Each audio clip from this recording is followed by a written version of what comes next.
le Conseil des droits de l'homme tient sa 47e session ordinaire du 21 juin au 13 juillet au Palais des Nations, à Genève.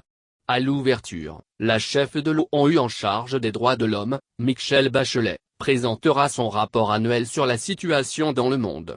En raison des restrictions imposées par la Covid-19, la session se déroulera une nouvelle fois de manière virtuelle. C'est sous la présidence de l'ambassadeur Nasa Shameim-Khan, représentante permanente des Fidji auprès de l'Office européen des Nations Unies que s'ouvre, ce matin, la 47e session du Conseil des droits de l'homme. Durant près de 4 semaines, le Conseil examinera quelques 70 rapports présentés par des experts des droits de l'homme concernant de nombreux thèmes liés à la situation des droits de l'homme dans près de 40 pays. Au total, plus de 25 débats interactifs se dérouleront durant cette période.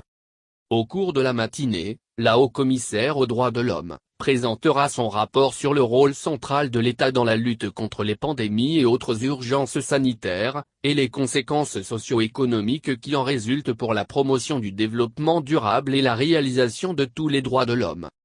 Les questions liées au racisme, à la discrimination raciale, à la xénophobie et à l'intolérance associées à ces sujets seront traitées le 12 juillet.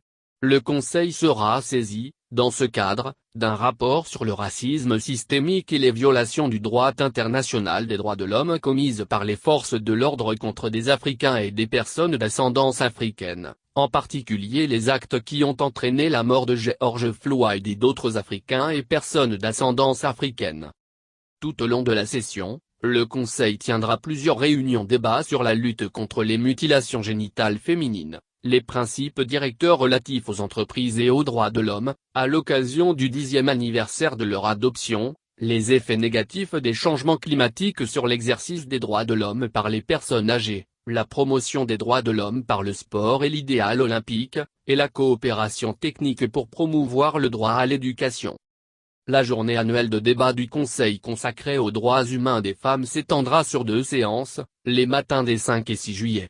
Elle portera, dans un premier temps, sur la violence à l'égard des femmes et des filles handicapées, et, le deuxième jour, sur le respect de l'égalité des sexes pendant le relèvement après la pandémie de Covid-19.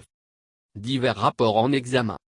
S'agissant des situations des pays, le Conseil sera saisi de plusieurs rapports ou comptes rendus oraux de la haut-commissaire des droits de l'homme et du secrétaire général des Nations Unies, Antonio Guterres, concernant la situation des droits de l'homme en Iran, au Nicaragua, au Venezuela et au Myanmar.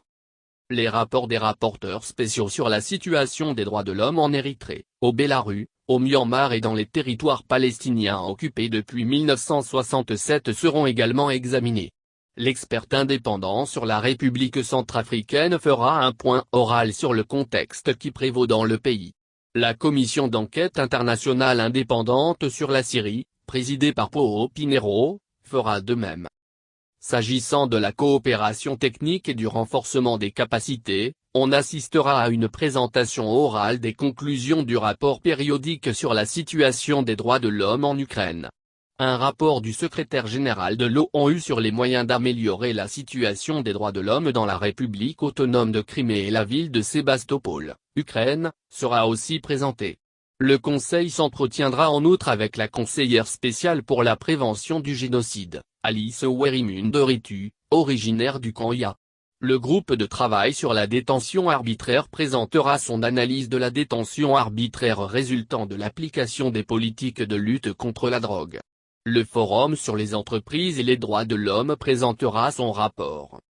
Dans le cadre de l'examen périodique universel, EPU, le Conseil examinera les rapports portant sur 14 pays, Micronésie, Liban, Mauritanie, Saint-Kitts-et-Nevis, Australie, Sainte-Lucie, Népal, Oman, Autriche, Myanmar, Rwanda, Géorgie, Nauru, São Tomé et Principe. Les 2 derniers jours de sa session, les 12 et 13 juillet, le Conseil se prononcera sur les projets de décision et de résolution qui lui seront soumis sur les questions examinées pendant la session. La présidente procédera en outre à la nomination de nouveaux titulaires de mandats et membres de mécanismes du Conseil des droits de l'homme.